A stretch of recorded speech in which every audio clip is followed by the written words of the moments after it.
Do you want to start? Okay.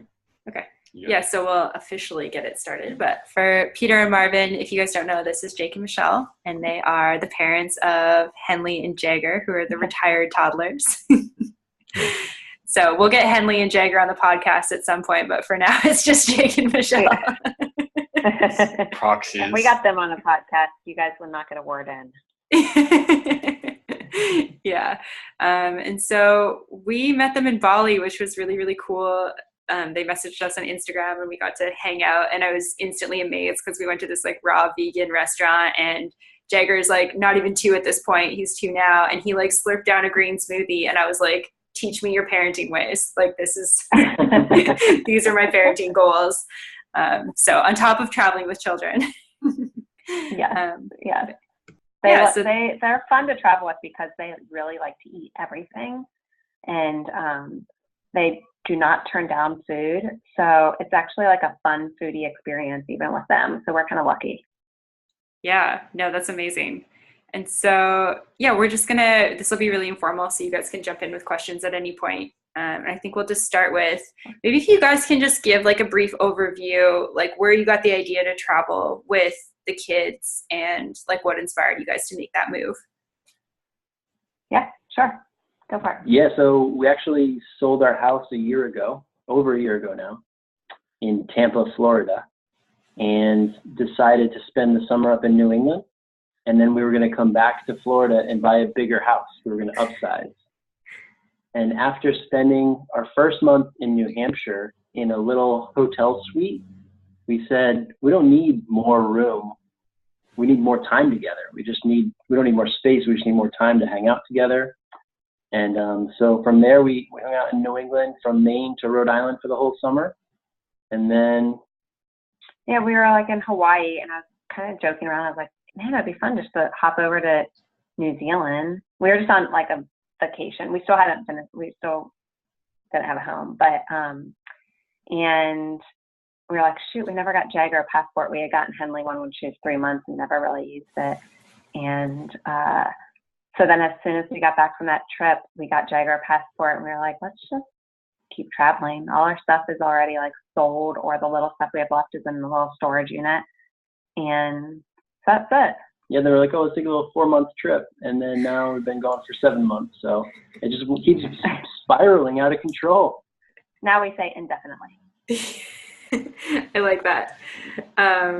We talked about this a little bit on the podcast, but I think it's like such an important thing to address is like, what were reactions from people? Like, I feel like, I don't know, I just imagine like my family. And if I was like, yeah, I've got this like small child that I'm just going to like take to Asia, they'd be like, what on earth are you doing with our like grandbaby or great grandbaby or second cousin or whatever?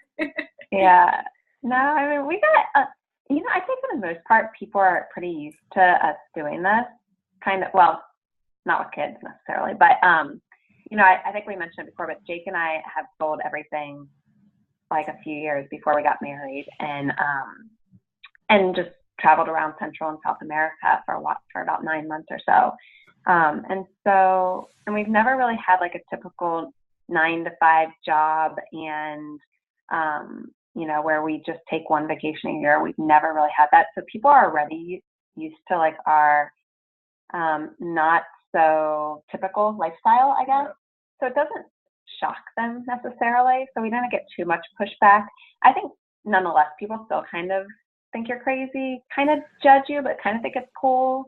But we don't really care either way because we're just living our life and we hope they do the same. So, so I don't know. We didn't get too much bad negative stuff. No, I think people are kind of like, what are you doing? I don't understand. I don't get it. That's true. Probably like all of you guys experience, right, that are traveling. It's like the same thing, just with kids.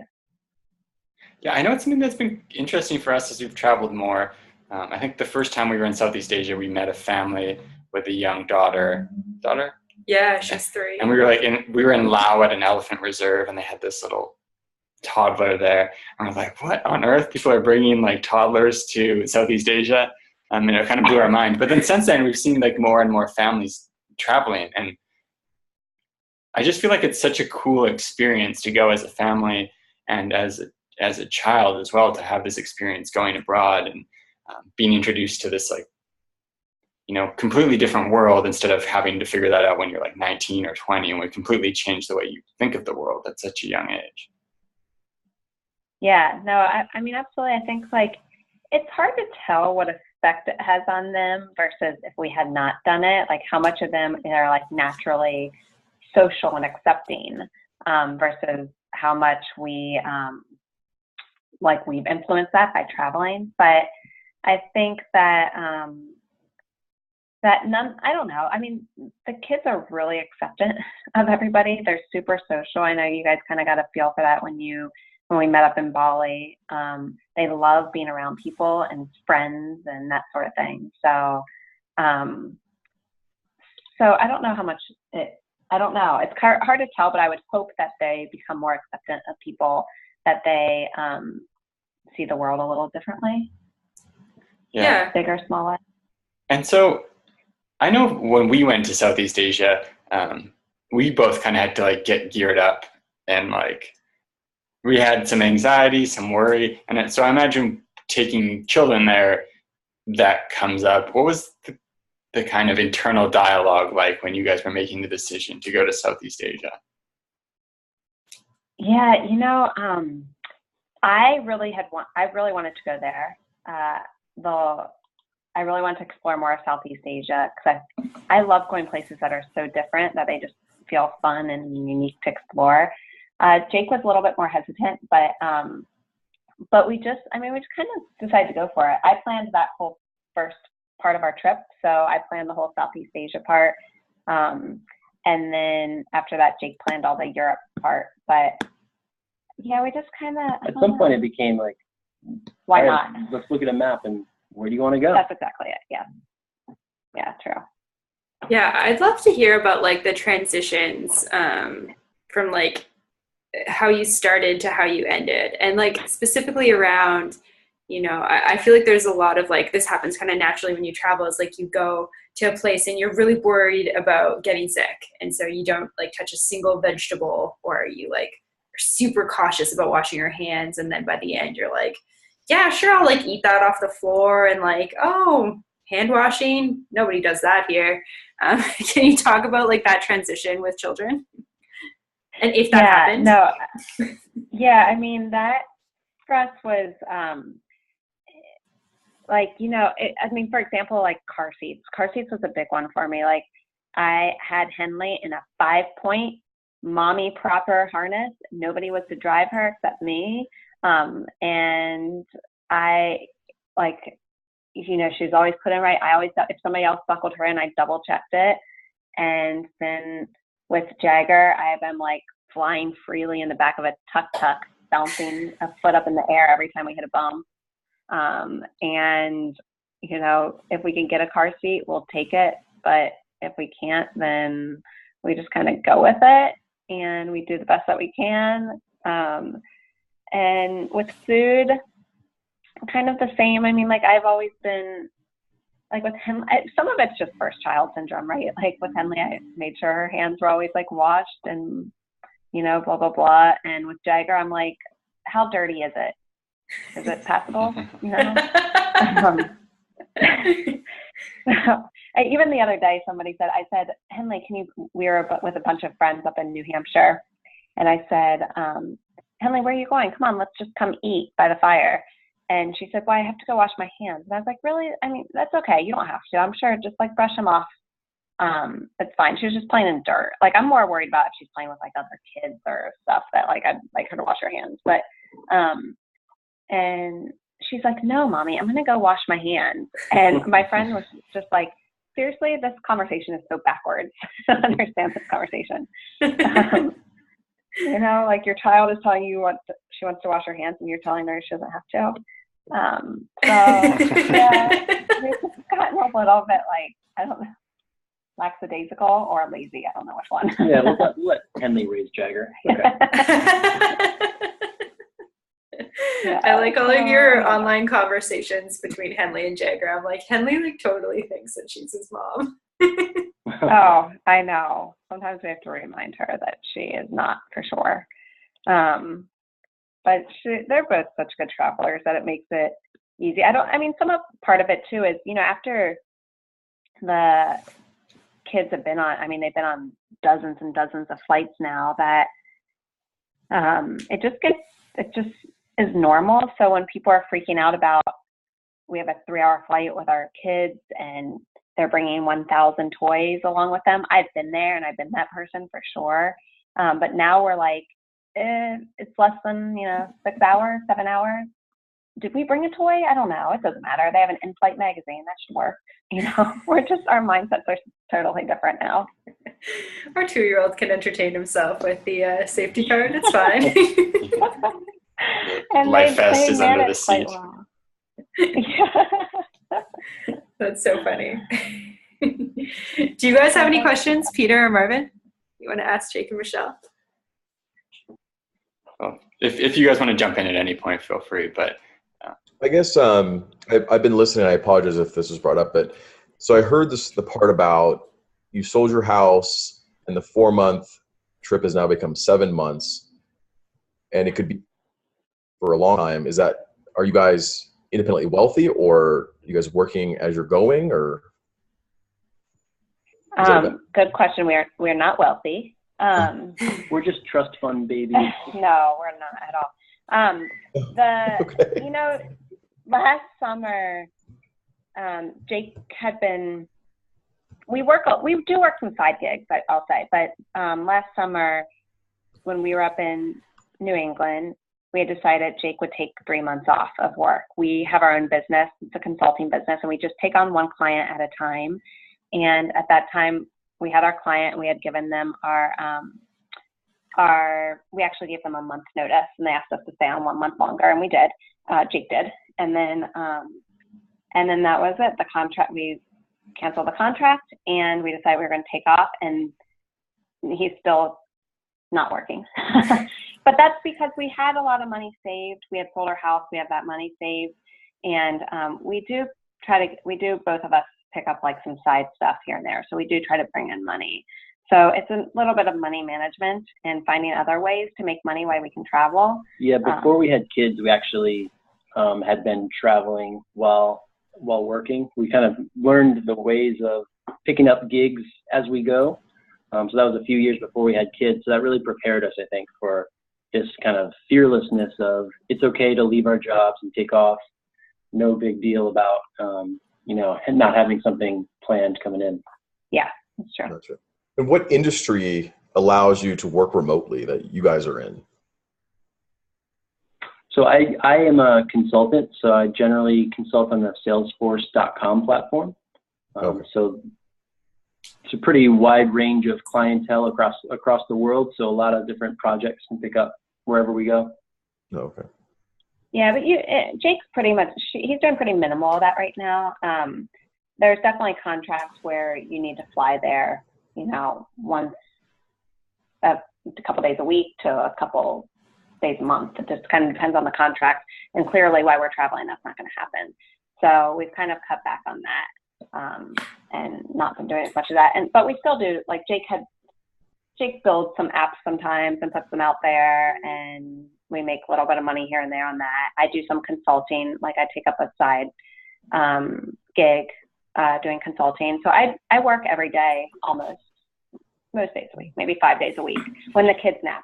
Yeah, especially during nap times, like the golden hours for working. Yeah, we're really lucky. Both of our kids nap a couple hours a day. So we really do get like a solid 2 hours a day of working. It sounds so bad, right? But, and you guys are in Bali right now?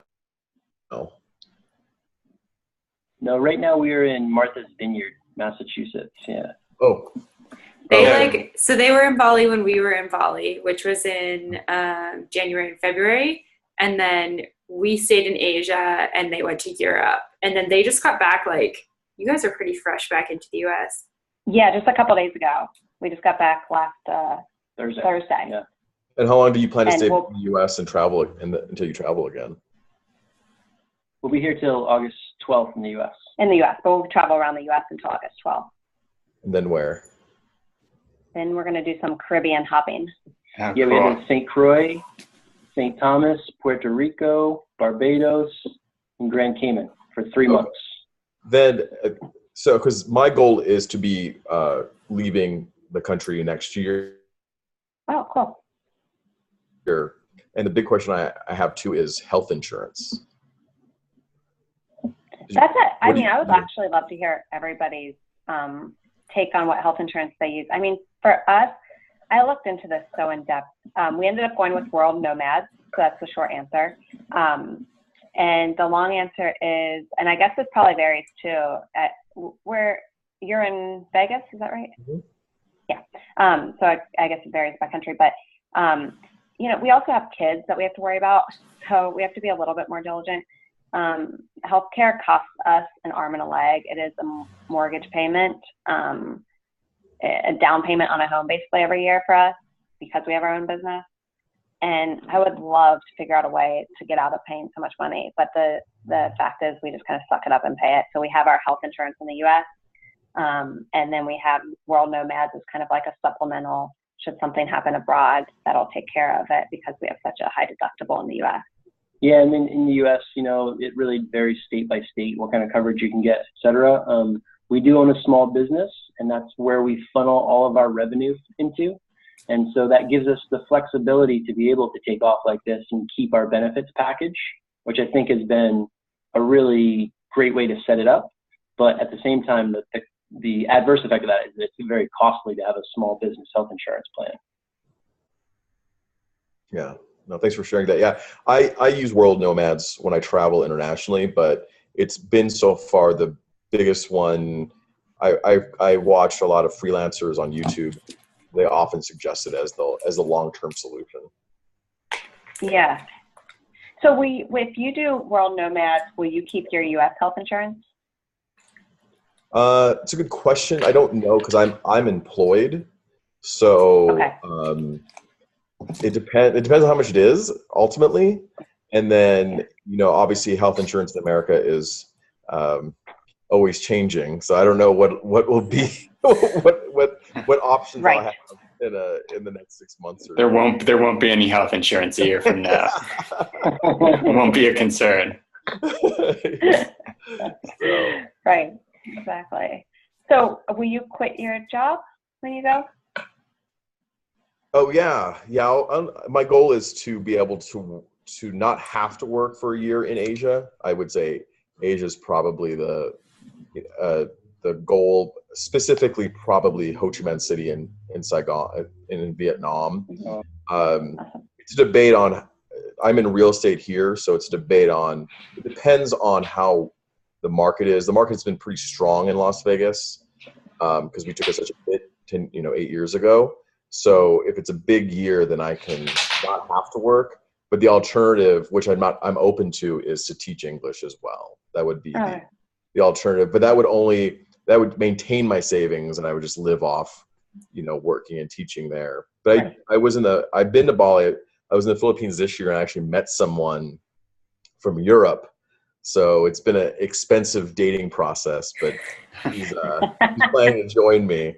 So we're just trying to figure it out. Where does she live? Sorry, go ahead, Rebecca.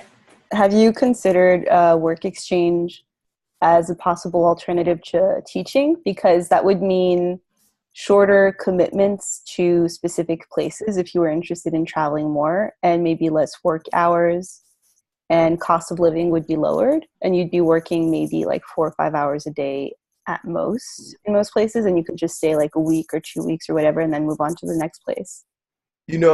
I'm open to it. I haven't found work exchange. I mean, I know there's work away where you can like work on a farm and stuff like that. Is that kind of what you were getting at? So work away is more than just working on a farm. It can actually with Workaway, I see a lot more opportunities in hostels, but there are a ton of different stuff that you could do. Like I did Workaway in a hostel in Brazil in 2015. But I know people who've done like some nannying work. I actually applied for like short-term teaching jobs where I was given like a whole place in exchange for that. And there are so many different alternatives, and you might actually find something that might appeal to you in the work exchange opportunities. And I think that Workaway, you can actually just like look at what they have to offer without needing to register. So yeah, no, absolutely. I appreciate. Yeah, I'm investigating all the opportunities. I think I binge watch don't know if you've heard like Chris the Freelancer and like Ninja Teacher. I like it's like constant. I listen to Words with Winos. I mean, I listen to all of it. So it's, you know, it's coming together. I just got to figure out, you know, I got to start somewhere. I think ultimately I'll start in Chiang Mai just because there's a nomad community there. It's cheaper. There's Western stuff going on.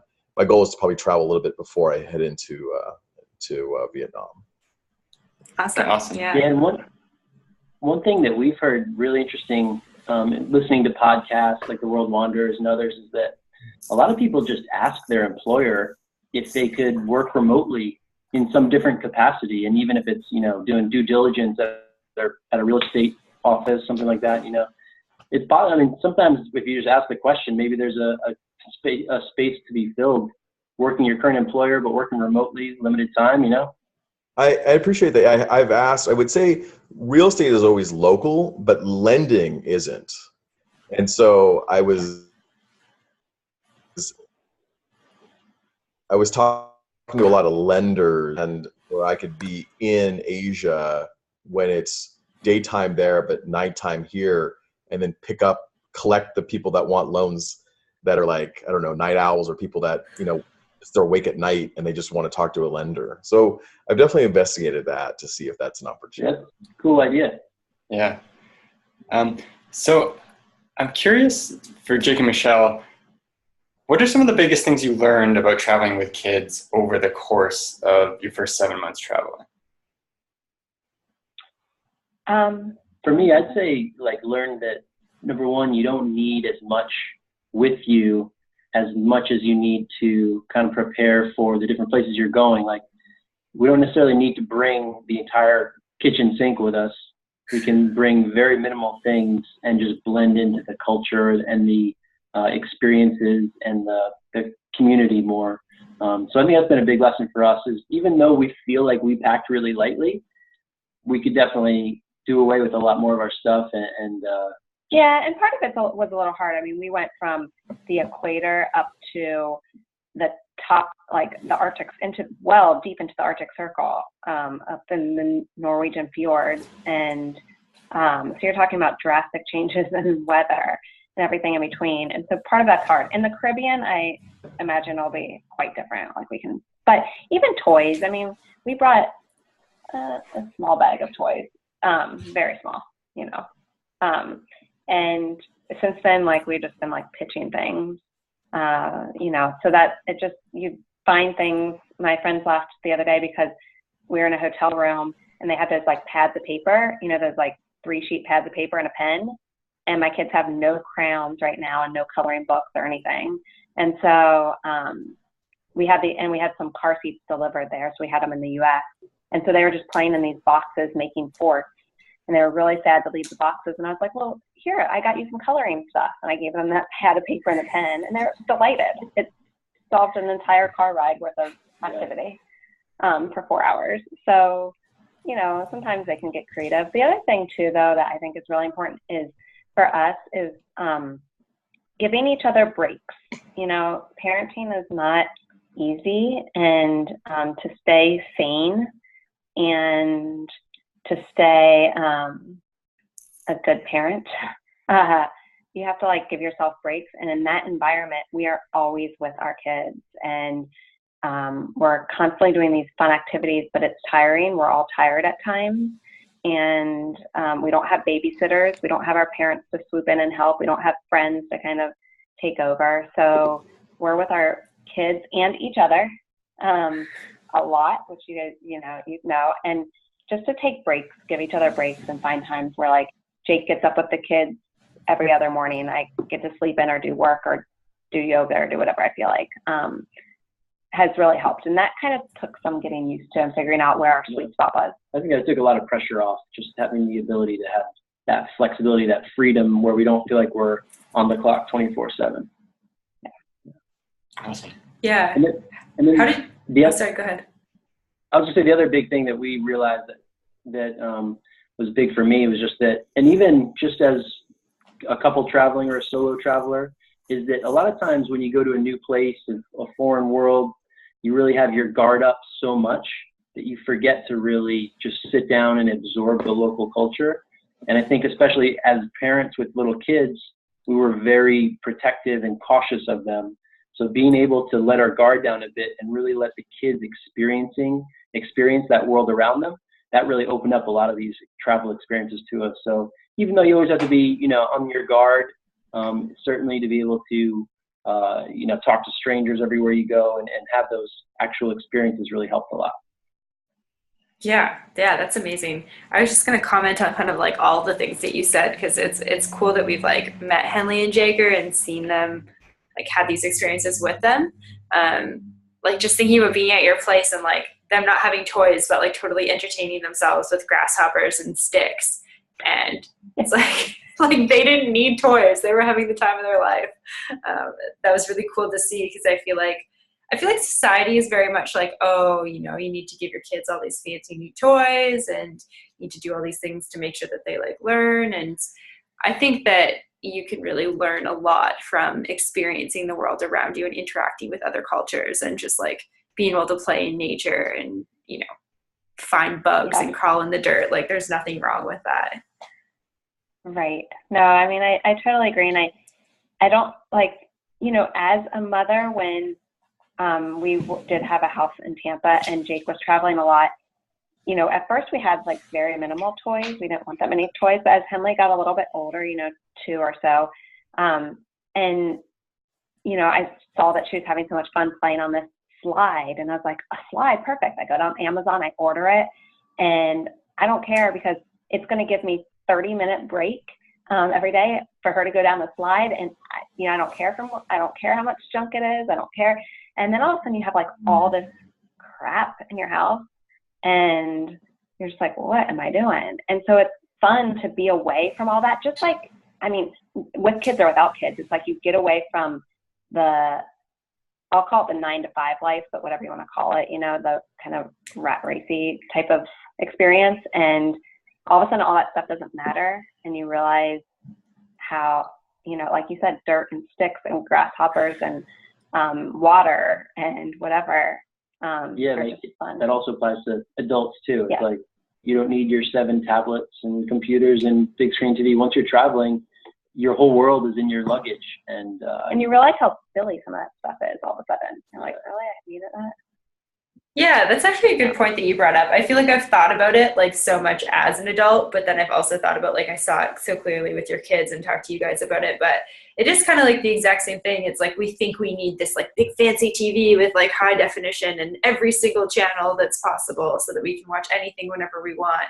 It's like as soon as you leave that, you realize that you really don't need it. Right.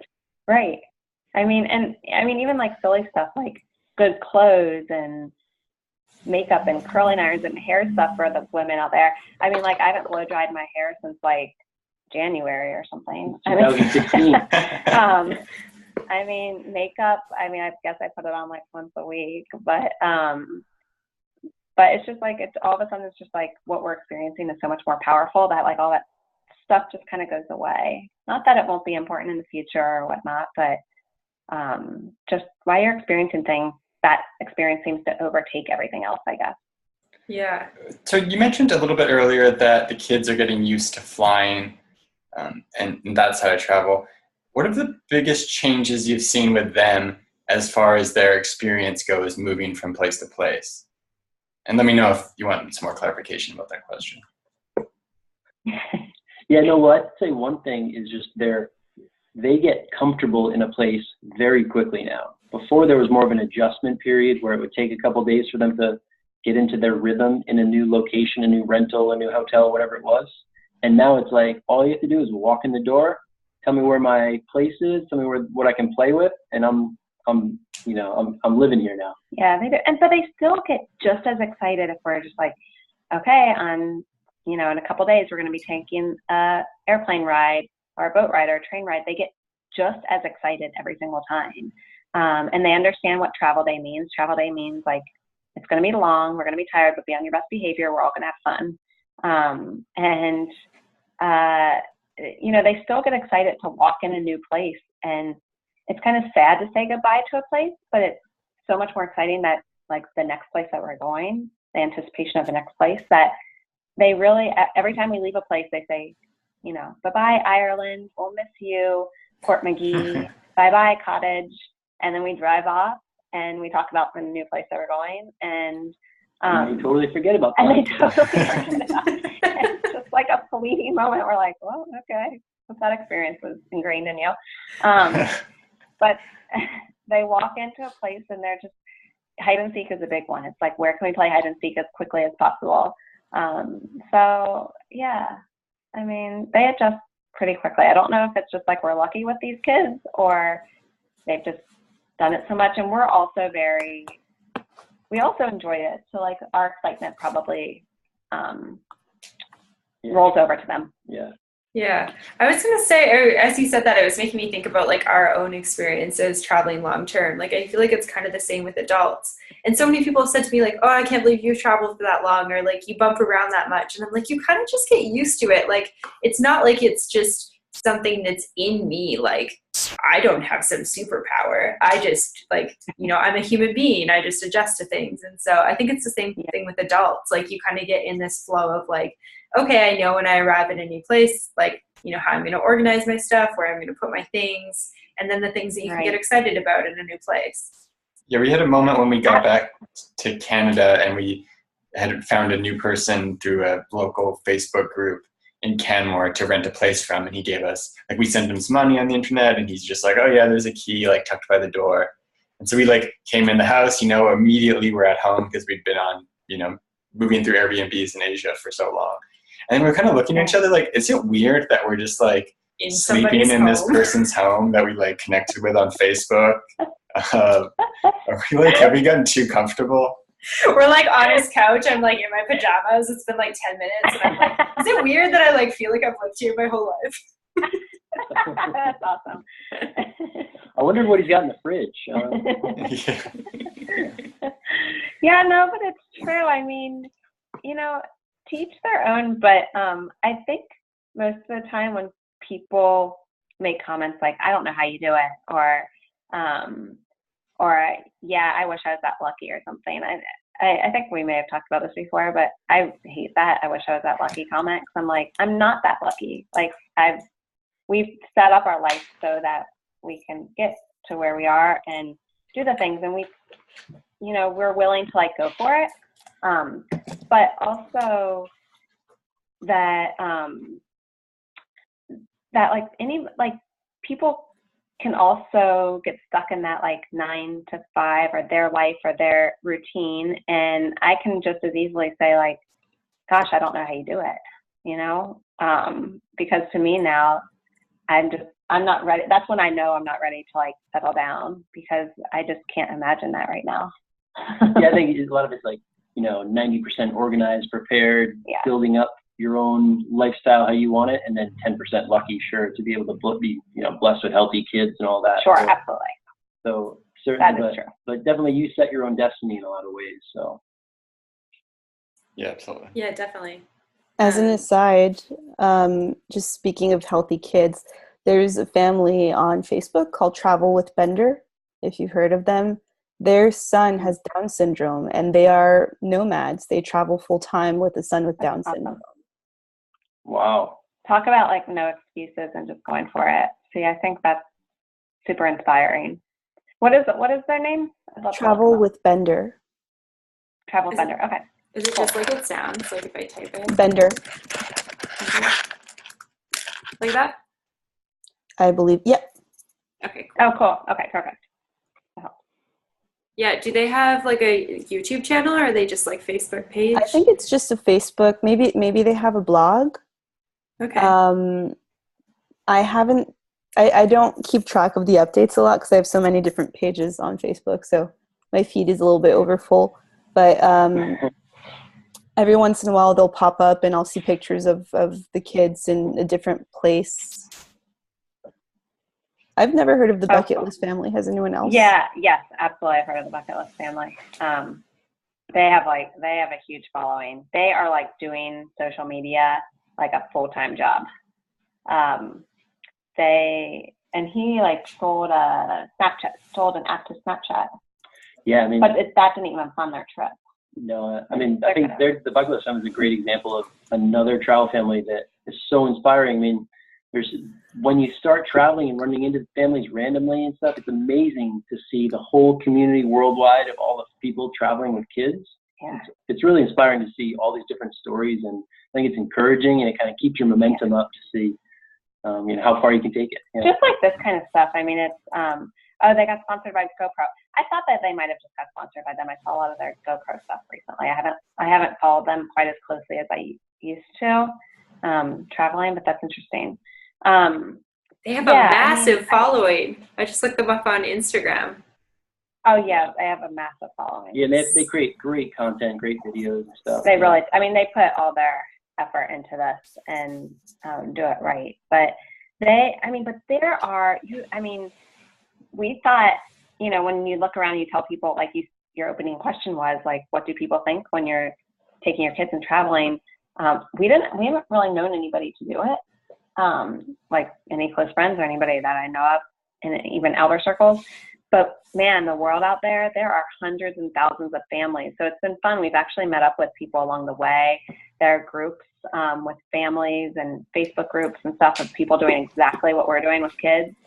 And before, we also ran into people randomly. Like we were taking a hike down to Devil's Pulpit in Scotland and ran into this family that also happened to be traveling around the world the last 2 years, I think. And it was really fun to just randomly run into people, as well as on social media as well.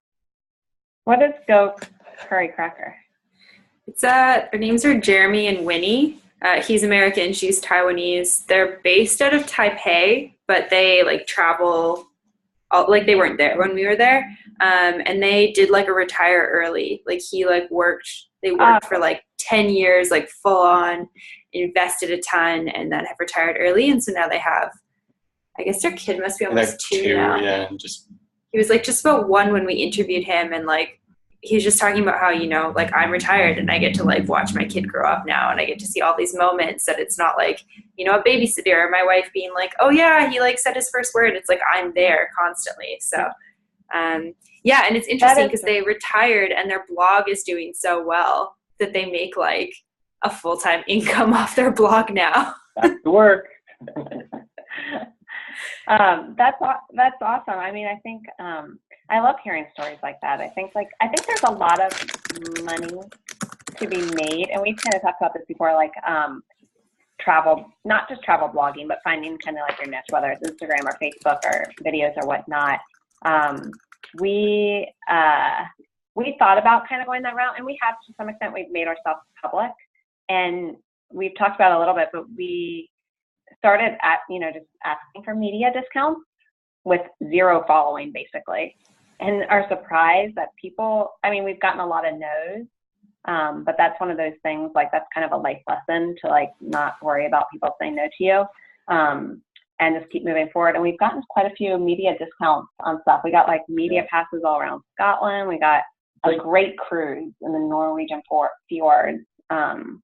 So it's any type of sales. It's if you ask 100 times for a sale, you're going to get a no 99 times, and then one maybe, and that one maybe can turn into something cool. So certainly have to be ready for rejection if you want to go that route. But it does take a lot of time to do that stuff. So I applaud the Bucket List family and stuff that really does it, because we've kind of had to figure out where our efforts should be, whether it should be on some of the other stuff that brings us some income, or some of this. So so we decided to kind of follow what we're most interested in. So we might not be focusing on monetization as much moving forward, but certainly still documenting everything through retired toddlers. And we still will ask for stuff here and there, if we're in a place.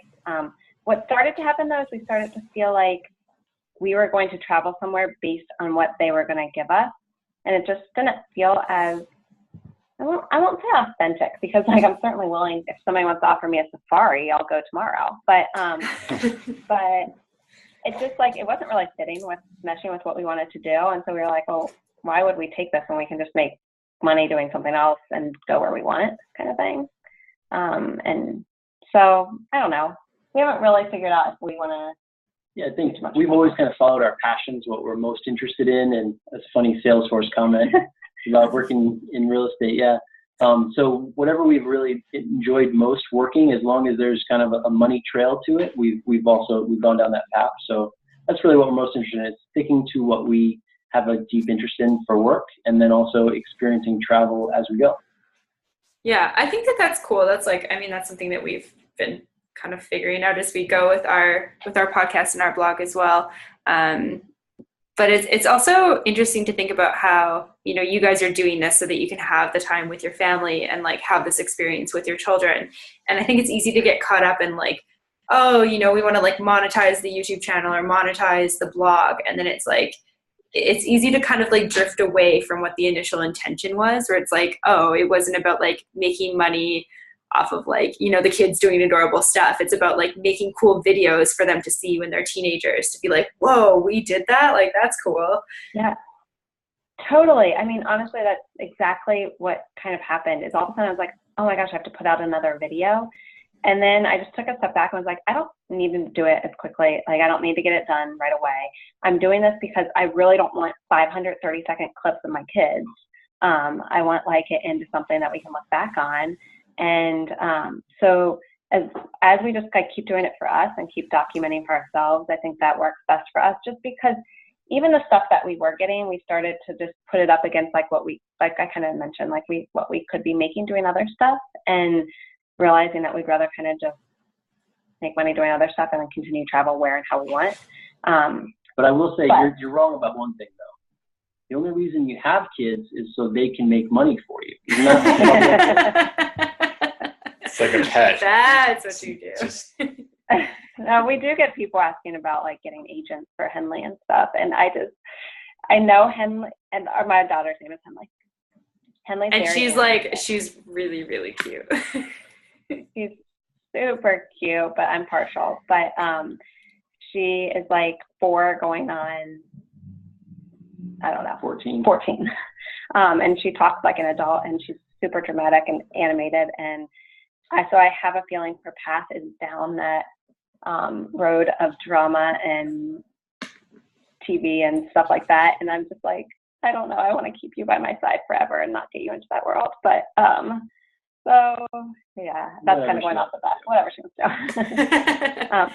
But what you said before is really one of the main reasons that we start traveling with kids. This is kind of looping back, but is Jake is, I mean, compared to a lot of, and this is not all by any means, but a lot of dads, he really is like in every moment of the kids' lives, and it's such a special thing to see.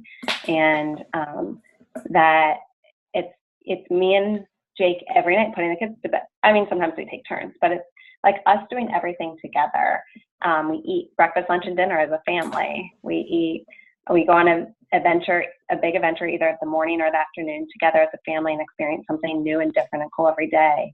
And I think that experience just is so amazing and hard to tell you. And it's not all unicorns and rainbows. Oh no, and there's meltdowns and times I want to tear out my hair. But yeah, but at least we're doing it together and really experiencing these kids at this little age, really absorbing every second of, you know, them growing up at their own pace. Yeah. I have like a build-off question, but I want to get to Marvin's question. Have you done the Explore feature in Skyscanner? How do you book? What that is, Marvin? What is that? Do you know what that is? Yeah, so I think that's similar to Google Flights Explore feature, where you can kind of put in your location and see anywhere you want to go based on cost. Yeah. Yeah. Right. Yeah. They'll use this. Yeah, we've never used it before. We actually like saw a friend using it, and I was like, whoa. He's like, yeah, my brother and I are going to pick a destination based on like what's cheapest to fly from New York. And I was like, that's such a cool way to plan your trip. It gets dangerous because you start seeing flights, like my flights have been so cheap to places I've gone to, like when I went to Italy, like cheaper or as much as it would go to Hawaii or something like that. Like it's like, and you can go to the Bangkok for $500. It's like it gets dangerous. I guess. Well, you know, it's funny. So we use Google Flights, which I think is pretty similar, but maybe we should check out Skyscanner again. But we were in Australia, and and hi, Rebecca. And it was 2 days before we were supposed to go to Papua New Guinea. We were going to fly to this, go into Port Moresby, and then fly to this remote island, and then take a boat, a private boat. The tribe comes to get you in this boat, and you stay on this island with the tribe with no running water, no electricity, etc. And we were all excited. We had got ourselves like really amped up about this. This is one of the things like I really looked into health insurance for, because it's a little crazy taking your kids on an adventure like that with a 1-year-old and a 3-year-old. But we were all excited. And then 3 days before, we get a note that the tribe has some unrest. No, first of all, we get a note that our flight has been canceled. There will be no flight that goes from Sydney to Port Moresby until like a couple days later. But the problem is that there's only one boat that can get you, and it's only on Mondays. And if you can't get a flight in, you can't get to this island. And so we're like, oh my gosh, we're gonna have to take this $10,000 helicopter ride. Like, we can't do that. Like, that's ridiculous. So anyway, when, like, we get an email the next day that there's been tribal unrest on this other, completely unrelated. And the whole week that we were going to spend there has to be canceled. And so we were like, where are we going to go? Yeah. Like, so we just like looked at a map, kind of like what you're saying. And it's just like, let's find the cheapest route and like best flight pattern, right? Yeah, so we opened up Google Flight Explorer feature and just said, we're flying out of Sydney on the 22nd. Where can we go? So it is that kind of stuff. I do like that feature. Yeah. I'm guessing Skyscanner's the same. Yeah. Wait, was that when you guys flew to Bali? Is that where you guys ended up going? No, we went to Malaysia. We went to Borneo. Okay. And that's what we actually ended up doing a pretty cool adventure. We stayed in, what is the city? Kuching. And then we took a few days and we did like a jungle adventure. Very not touristy thing. This like tribe picks you up in these longboats, and then you go into the jungle, upstream for like an hour and a half into the jungle, and we're like the tribe, the Iban tribe is there, and they stay in the longhouses and stuff. And it was a very cool experience. But we definitely looked at each other when we were in the longboat as we're like going up into the jungle, like, is this okay with kids?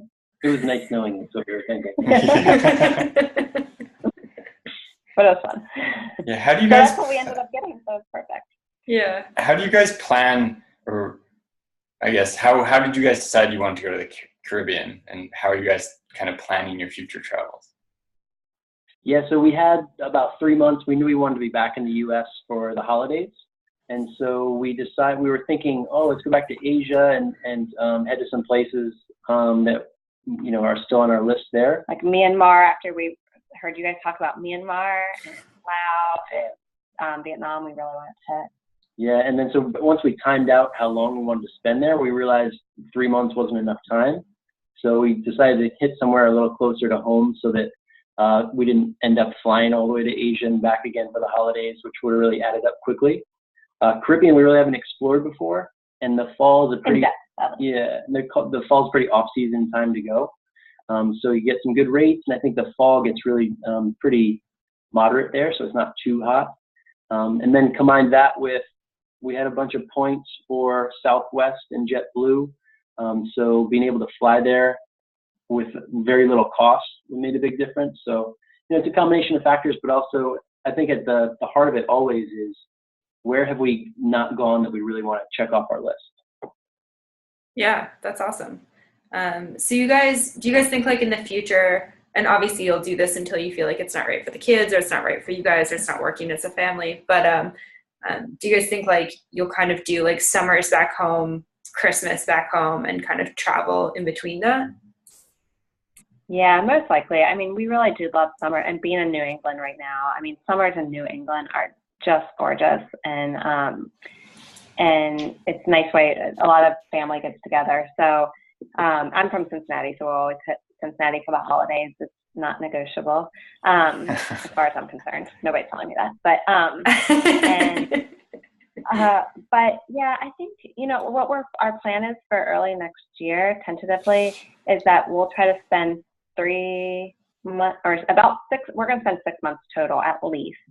in some Spanish-speaking countries. So probably Mexico and then Ecuador, maybe. Mexico. And no, come to Mexico. It could change, but I'd really love to enroll the kids in a school for 3 to 6 months. That's minimum, and get them that experience.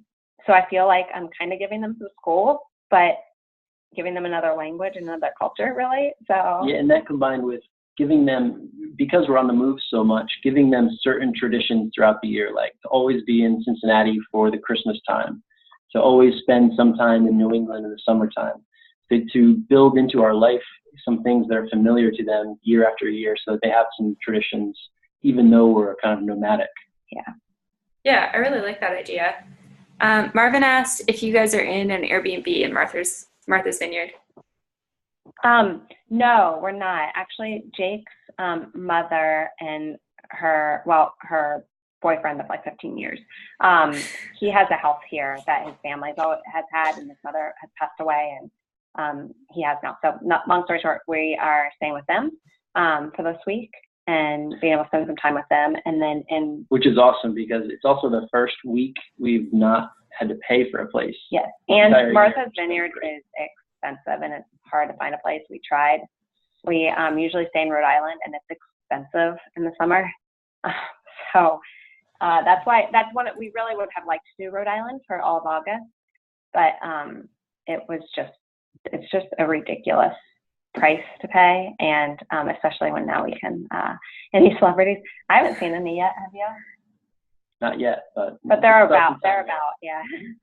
What celebrities? Though, I'm interested. What celebrities like frequent that area? Then we can go back to Nicaragua. It's just a type of area.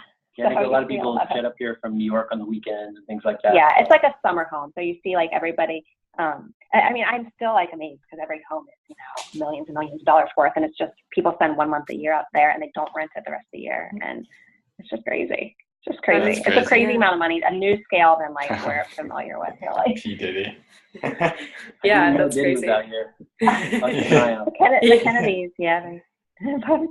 Pup Daddy, really? P. Diddy. I would die if I saw him. You'd be seeing a lot of selfies for sure. Just like he's there, he's back there. Kind of like when we're in Asia with the kids, and people just like come up to them and start taking selfies with our kids in the middle of nowhere every time they walk out the door. Oh, I can imagine it's like bad just thinking about what we get as an adult. Like, I don't know, Ryan's cuteness factor is not nearly Jagger, so. he's got the cheek. Yeah. Oh, yeah, that's okay. Marvin, what did you like about Nicaragua?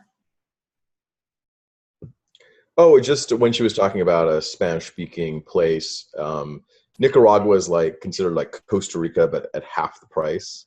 So it shares a lot of the similarities. And then San Juan del Sur is really nice. It's like a nice quiet town. They did film Survivor like an hour out of it, but it has like a nice little community there. And when I was there, when you talk about Spanish, like there was a lot of places where you'd walk in and they do see signs for like Spanish. Well, that's good to know, because we talked about Spanish classes and stuff. There was a girl I actually met. There was a girl I met in Lyon from Germany, and she was there she was just in Latin America to learn Spanish. So but she's like all over the place. She's headed to Malaysia for school in September.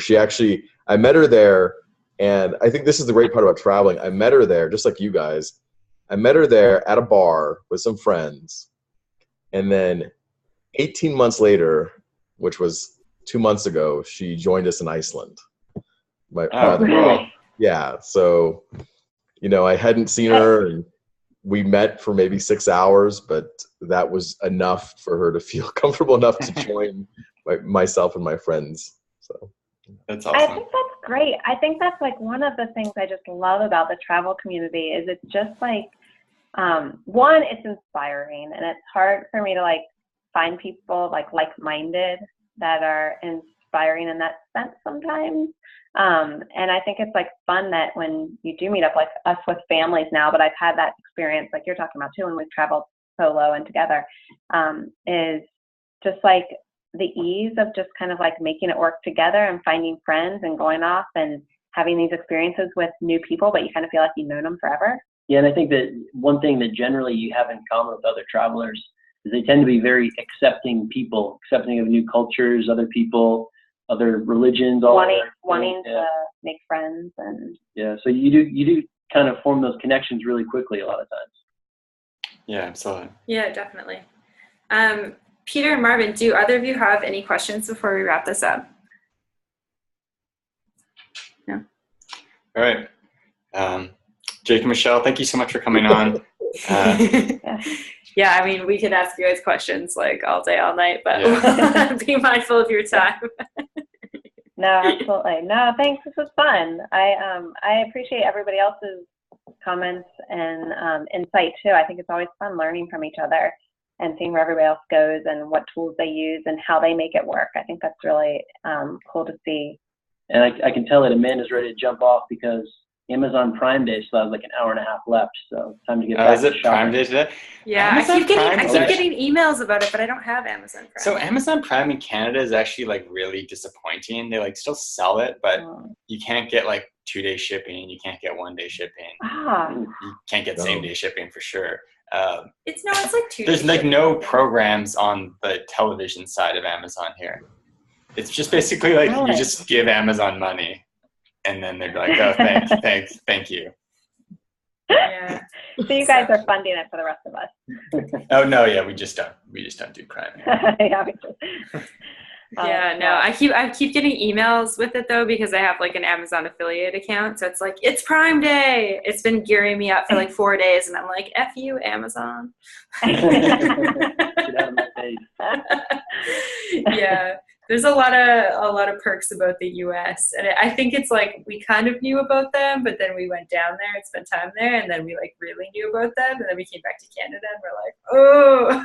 Yeah, the most infuriating thing is like you go on to Amazon and you find something you want to buy, and then you go to buy it and you realize you're on Amazon.com, not Amazon.ca, and then you go to Amazon.ca, try to find it, not there. Go back to Amazon.com, try to buy it, and they won't ship it to Canada.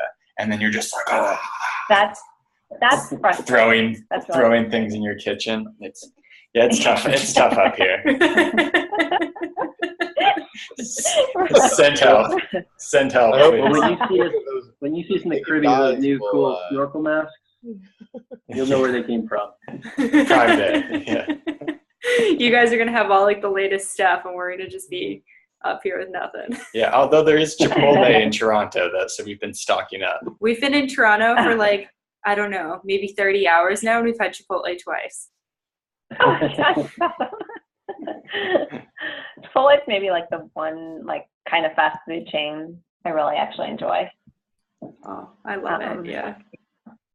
Cool. No, we're not going back to Asia soon.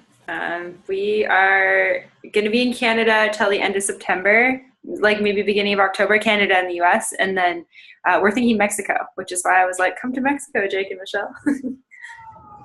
Well, when are you going to be there in the fall and like the January timeframe, or when? Yeah, well, it's kind of up in the air, but our plan is to go in the fall. And since you can do 6-month visa in Mexico, likely we would just stay for the whole time. Like find an apartment, something like that. Mexico City, or? That's also something up in the air. We're going to start in Mexico City and see if we like it. So we have some friends who have a contact for like a cool apartment. So we'll probably get that for like a month and see if we like it. And then if not, make some trips from there, see if we find a different place that we like more. Yeah. I've heard really good things about Mexico City, but I know it is a gigantic, crazy city. So it might not be the best place to spend 5 months. Yeah. Oh, cool. Well, definitely keep us updated. That would be really fun. I mean, we plan to we're slowing down our travel a little bit in the Caribbean, like spending more like 2 weeks everywhere about. And this is partly so that we can like focus on some, I'll call them new streams of income, like new ideas and stuff like that. that we can kind of get some more work done. And then in Mexico, and then when we plan to go to Mexico or wherever we decide to go next year, we'll spend minimum of like 3 months in each place and like really try to work more than 2 hours a day. One little quick tip about Mexico is that don't just book stuff on Airbnb or hotels.com or whatever. Like definitely call them or whatever, because we just checked out a place worth considering and it was about 1/8 of the price when we called them directly versus on hotels.com. Oh, that's good to know. Yeah. That's really good to Yeah. know. But Yeah, it's hard. It's hard to find places. Actually, hotels.com we've been using a lot recently. I don't know if you guys have used them at all. we've used them occasionally, but we don't use them like a ton. Marvin, we're not friends on Facebook, are we? No. We started like a private online community, so I want to get you in there because we have some No, I'm on friends. that. I think Oh, I'm- you're in there? Okay. Because Oh, we have yeah. some friends that are thinking about moving to Colombia. Yeah. So It's I would love to do Colombia. yeah, Yeah. Colombia is really cool. Yeah, my we friend talked just about- bought like a house there. So yeah. Oh, Wow. really? Yeah. Wow. Yeah, I'll let you know. Yeah, it's like 9 rooms. He's renting it part of it out or something. So Wow. we could have like cool. the travel pad if he wants to Yeah. rent it to all of us. I know. I have a friend here who's he's not famous, but he's a YouTuber, and he just has all these connections and stuff like that. He bought a ranch and then has created it's like a fun house. Like he's building a lazy river this summer, and so he just has Wow. people come and visit for like work away and like couch surfing and all this stuff, and it's like you just We meet. should have a live hangout. Yeah, in person. That's where we'll do like the World Wonders like convention or whatever. Live hangout. So Yeah. Retreat. That's really cool. Yeah, that is really cool. Okay, awesome. Well, thanks for joining, guys. This has been really fun. Yeah. Yeah, nice to meet you, Marvin. You too. Everybody. Thanks for coming, Peter. Everybody. Bye, Peter. Bye, guys. Bye. Bye, guys.